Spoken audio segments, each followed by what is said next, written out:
करने वाले हैं कि वोटर लिस्ट के शुद्धिकरण से दिक्कत क्यों है। क्योंकि चुनाव आयोग की घोषणा के बाद 12 राज्यों और केंद्र शासित प्रदेशों में मतदाता सघन पुनरीक्षण यानी कि एसआईआर की प्रक्रिया जारी है। कल से इस एसआईआर प्रक्रिया की शुरुआत हो चुकी है। पुनरीक्षण का यह अभियान चल रहा है, शुरू हो गया है। 20 साल बाद हो रहे इस एसआईआर को जहां इसको लेकर हर जगह स्वागत हो रहा है, तो वहीं कुछ राजनीतिक दल इसमें खास वर्ग का नाम कटने का दावा कर रहे हैं। पश्चिम बंगाल सरकार ने एलानिया तौर पर एसआईआर का विरोध कर दिया है, लेकिन राज्य के प्रमुख चुनाव अधिकारी की ऑल पार्टी मीटिंग में टीएमसी भी शामिल हुई थी, लेकिन एक भी वोट कटने पर खिलाफत का संदेश भी देकर आई है टीएमसी। तो बीजेपी का आरोप है कि एसआईआर को लेकर ममता सरकार लोगों में एनआरसी का खौफ दिखा रही है, डर पैदा कर रही है। सीएए की तरह टीएमसी एसआईआर के खिलाफ धमकी भी दे रही है, लेकिन इसका जवाब किसी के पास नहीं है कि पिछले 22 वर्षों में मृतकों के नाम इस सूची से क्यों नहीं हटना चाहिए, जो नहीं रहे इस दुनिया में। इसका जवाब किसी के पास नहीं है कि एक व्यक्ति के पास अगर दर्जनों इलेक्शन आईडी कार्ड हैं तो कैसे हैं। बिहार में सफलतापूर्वक पहला चरण संपन्न होने के बाद एसआईआर का यह दूसरा चरण है, तो जाहिर है चुनाव आयोग का दावा सच है कि एक भी जेन्युइन व्यक्ति का नाम वोटर लिस्ट से नहीं कटा। जीरो क्लेम था। फाइनल लिस्ट पब्लिश होने के बाद एक भी शिकायत नहीं आई। लेकिन तमिलनाडु की स्टालिन सरकार और केरल की विजयन सरकार को भी एसआईआर से दिक्कत है।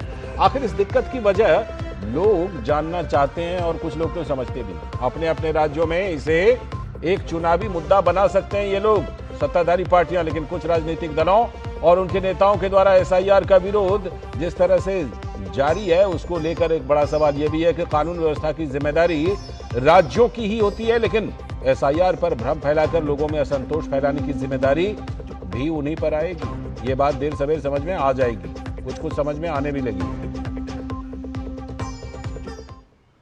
लेकिन पॉलिटिकल पोस्चरिंग होती है। टीएमसी के नेता अभिषेक बनर्जी ने पश्चिम बंगाल में एसआईआर कराने पर धमकी दी कि मतदाता प्रमाण पत्र से नाम काटने पर दिल्ली में चुनाव आयोग के दफ्तर के बाहर धरना प्रदर्शन करेंगे। अगर एक भी योग्य मतदाता का नाम मतदाता सूची से काटा गया तो दिल्ली में 1 लाख बंगाली निर्वाचन आयोग के बाहर धरना देंगे।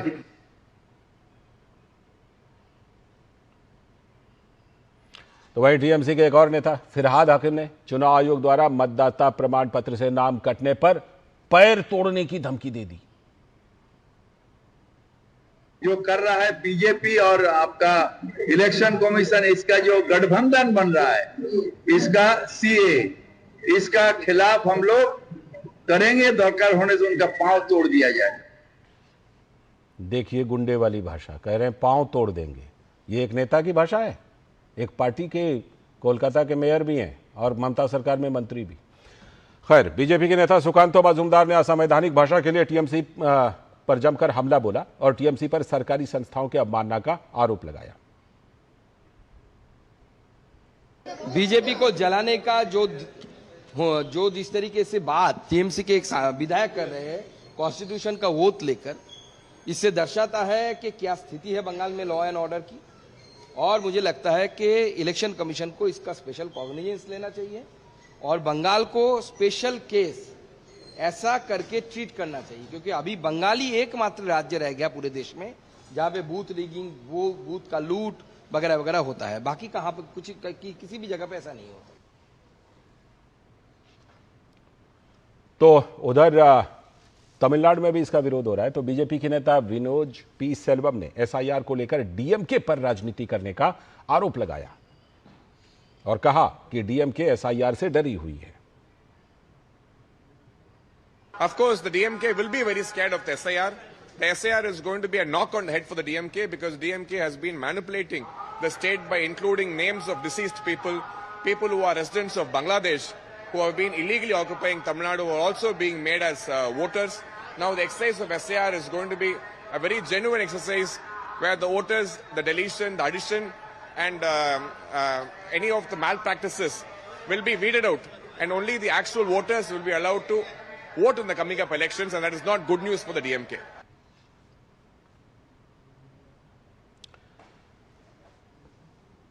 तो हमारे साथ इसी खबर पर बात करने के लिए प्रसेनजीत बख्शी हमारे संवाददाता कोलकाता से जुड़ चुके हैं और साथ में वीनिया भी जुड़ चुकी हैं केरल से हमारे साथ। मैं पहले प्रसेनजीत दा के पास चलता हूं। प्रसेनजीत दा, तो सीधा कह रहे हैं कि पांव तोड़ देंगे। वहां पर मंत्री हैं, कोलकाता में मेयर हैं, कह रहे हैं पांव तोड़ देंगे, इस तरह की भाषा बोल रहे हैं। क्या कुछ एसआईआर को लेकर टीएमसी क्या वहां पर सबका पांव तोड़ना शुरू कर देगी क्या, और हिंसा के लिए बिल्कुल तैयार बैठी है क्या? नहीं, पहले तो ये तय हो जाए कि लालचांद किसका पैर तोड़ेंगे। हाँ, तो ये तो फैसला नहीं हो पाया ना। तो गणेश कुमार का पैर तोड़ेंगे या मनोज अग्रवाल का पैर तोड़ेंगे या आपका या मेरा पैर तोड़ेंगे,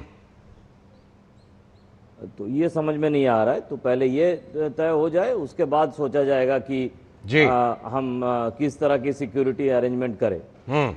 तो समझ में नहीं आ रहा है कि ये एक तरफ पैर तोड़ने की बात, एक तरफ अभिषेक बनर्जी ये कह रहे हैं कि अगर एक भी जेन्युइन वोटर का नाम काटा जाए तो वो 1 लाख बंगाली लेके अशोका रोड की वो इलेक्शन कमीशन की ऑफिस के सामने धरना देने की जो प्रोग्राम है वो करेंगे। 1 लाख बंगाली कहाँ से लेके जाएंगे, इसका खर्चा कौन करेंगे? मेरे ख्याल से तृणमूल के पास या अभिषेक के पास 1 लाख बंगाली ले जाने का खर्चा करने का पैसा तो है, लेकिन अश्विनी जी के पास इतना ट्रेन है कि नहीं मुझे पता नहीं। तो ये सारे चीजें काफी पेचीदा है, ये ठीक करना पड़ेगा। पीके प्रशांत किशोर इस लिस्ट में है कि नहीं ये भी ठीक करना पड़ेगा, क्योंकि उनका बिहार में भी नाम है और बंगाल में भी नाम है, और बंगाल में जिस एड्रेस पे नाम है वो कालीघाट के पास तृणमूल कांग्रेस की पार्टी ऑफिस की एड्रेस है।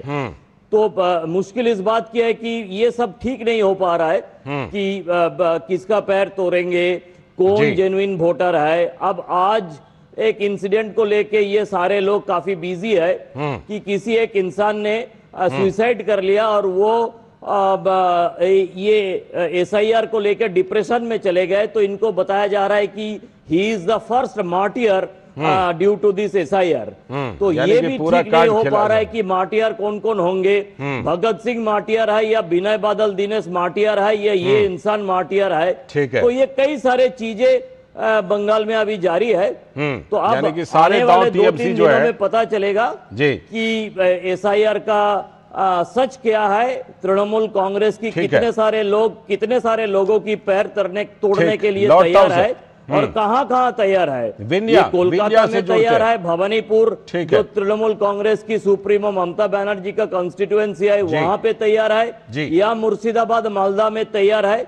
ये पता चलेगा अगले 2-3 दिन में। विनया, ये बताइए कि केरल में क्या दिक्कत है विजयन सरकार को? अगर मान लीजिए कि उसका प्यूरिफिकेशन होता है, जेन्युइन लोगों को रखा जाएगा, जो जेन्युइन है उनको हटा दिया जाएगा, क्या प्रॉब्लम है विजयन सरकार को? या ये भी एक वहां पर पॉलिटिकल जिसके कहते हैं टूल के तौर पर इसको विजयन सरकार भी इस्तेमाल करना चाहती है, जैसे पश्चिम बंगाल में हो रहा है? जैसा केरला में भी हो रहा है, एसआईआर को एक पॉलिटिकल टूल बना के जैसे उपयोग करने का कोशिश में है। सिर्फ कम्युनिस्ट नहीं है, कांग्रेस भी ऐसे कोशिश में है। आज केरल का चीफ इलेक्टोरल ऑफिसर ने ऑल पार्टी मीटिंग बुलाया था एसआईआर की चर्चा के लिए। उसमें कांग्रेस और कम्युनिस्ट का यही आरोप था, ये दोनों को शंका है कि ये एनआरसी लागू करने का दूसरी तरीका है। तो एसआईआर की जगह से वो लोग ये कि बीजेपी ने एनआरसी लागू कर रहे हैं। दूसरा ये है कि सुप्रीम कोर्ट में बिहार के एसआईआर की उस मामले में केस चल रहे हैं, उस केस में अंतिम ऑर्डर अभी तक नहीं आया। उस ऑर्डर आने के बाद एसआईआर लागू करना है। तीसरा बात यह है कि केरल में लोकल बॉडी इलेक्शंस आने वाले हैं, तो लोकल बॉडी इलेक्शंस के बाद ही एसआईआर शुरू करना है। इसीलिए ये पोस्चरिंग की जा रही है ना? ये एक ऑफिसर को दोनों काम कर रहा शुक्रिया है। शुक्रिया। आज समय की कमी है, फिलहाल समय की कमी है। विनया, बहुत बहुत शुक्रिया, और प्रसेनजीत आपका भी बहुत बहुत शुक्रिया इस खबर पर जुड़ने के लिए।